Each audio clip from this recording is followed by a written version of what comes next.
Hello friends, let's start our next chapter, and the chapter name is Political Parties.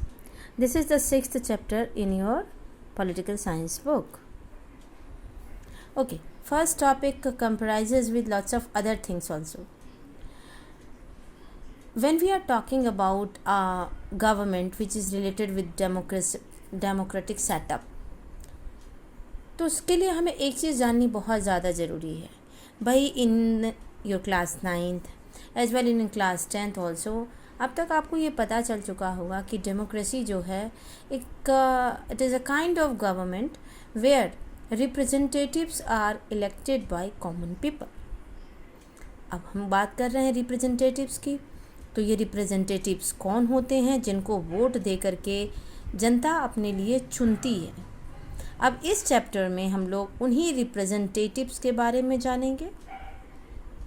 We will discuss their role in the running and shaping our policies, our democracy. Now the first topic in your book is why do we need political parties. भाई हमें political parties की ज़रूरत क्यों है. Political parties are easily one of the most visible institution है किसी भी democracy में. For most ordinary citizens democracy is equal to political parties. भाई आम जनता यही जानती है कि ये जो पॉलिटिकल पार्टीज़ होती हैं वही डेमोक्रेसी है. अगर आप बात करते हैं या जानने का प्रयास करें भारत के दूर दराज के इलाकों में, आप लेस एजुकेटेड पर्सन से बात करो तो ये चीज़ आपको बिल्कुल भी क्लियर में समझ में आ जाएगी कि ये लोग कॉन्स्टिट्यूशन के बारे में या the kind of government which is going on in our country, they are not knowing और not having far knowledge. But chances are that they would know. लेकिन वो पॉलिटिकल पार्टीज़ के बारे में ज़रूर जानते होंगे कि उनके इलाके में जो पॉलिटिकल पार्टीज़ हैं वो कौन कौन सी हैं, मेन लीडर्स कौन हैं, इन सब के बारे में वो ज़रूर जानते होंगे. मोस्टली जो पीपल हैं tend to be very critical of political parties. They tend to, अधिकतर लोग आपको बार बार पॉलिटिकल पार्टीज़ को ब्लेम करते हुए नज़र आएंगे कि जो भी गलत होता है डेमोक्रेसी में या पॉलिटिकल लाइफ में, इसके लिए यही रिस्पॉन्सिबल है. पार्टीज़ को हम लोग कई बार पहचानते हैं सोशल और पॉलिटिकल डिवीज़न के रूप में भी. देयरफॉर ये बहुत ही सिंपल और नेचुरल क्वेश्चन है जब हम आपसे ये पूछते हैं we need political parties at all. लेकिन क्यों?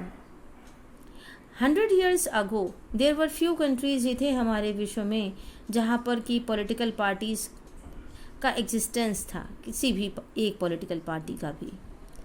अब पॉलिटिकल पार्टीज़ जो हैं वो आज के समय में पूरे वर्ल्ड में इतनी इम्पॉर्टेंट क्यों हो गई.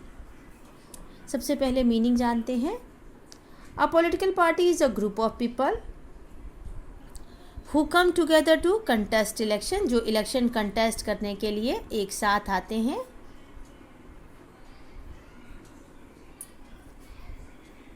And hold power in the government, और साथ ही साथ में सरकार में पावर्स को होल्ड भी करते हैं. They agree on some policies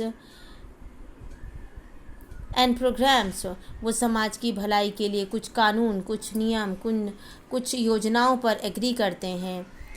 since there can be different views. भाई आप हमेशा देखते हो कि किसी भी एक विषय पर लोगों की अलग अलग सोच हो सकती है. इसी तरह से पॉलिटिकल पार्टीज़ जो होती हैं वो भी अलग अलग तरीके के पॉलिसीज़ रखती हैं. As well as the mode of representation of their policies are also different. Thus parties reflect fundamental political division in a society. मूलभूत विभाजन को ये बताते हैं. पार्टीज़ जो हैं are about a part of the society होती हैं, और 10 ये पार्टीसनशिप की जो भावना होती है वो इसके अंदर पाई जाती है. In the glossary partition word को भी क्लियर किया गया है. पार्टीशन क्या होता है? एक पर्सन जो बहुत ही मजबूती के साथ में कमिटेड होता है, फेथफुल होता है किसी भी एक पार्टी के लिए या किसी भी एक समूह के लिए. Partisanship is marked by a tendency to take the side and inability to take a balanced view. पार्टीशनशिप एक ऐसी टेंडेंसी होती है जिसमें कोई व्यक्ति विशेष जो है किसी एक पक्ष का पूरा तरीके से एक पक्ष की बात सुनता है, उसको मानता है, और कई बार वो चाहे गलत हो या सही हो दूसरे लोगों की व्यूज़ के साथ में बहुत ज़्यादा लॉयल नज़र नहीं आता है। कहते नहीं, आँख मूंद करके किसी पर पूरा विश्वास करना। यहाँ पर एक इम्पॉर्टेंट क्वेश्चन है, मेरी बुक में आपको मार्क दिख रहा होगा, आप भी मार्क कर लीजिए। पॉलिटिकल पार्टीज़ के 3 कंपोनेंट 1 मार्क्स में भी पूछे जाते हैं और 3 में भी। एक पॉलिटिकल पार्टी के 3 कंपोनेंट हैं, the leaders, the active members and the followers. आपको बहुत आसानी से ये समझ में आ जाएगा, लेकिन मोस्टली ये क्वेश्चन आता है और बहुत कॉमन सी चीज़ है भाई। जो मुख्य लीडर्स होते हैं, जो इसके लिए काम करने वाले कार्यकर्ता होते हैं, और फिर फॉलोअर्स वो होते हैं हमारे और आपके जैसे पार्टी को मानने और पसंद करने वाले लोग।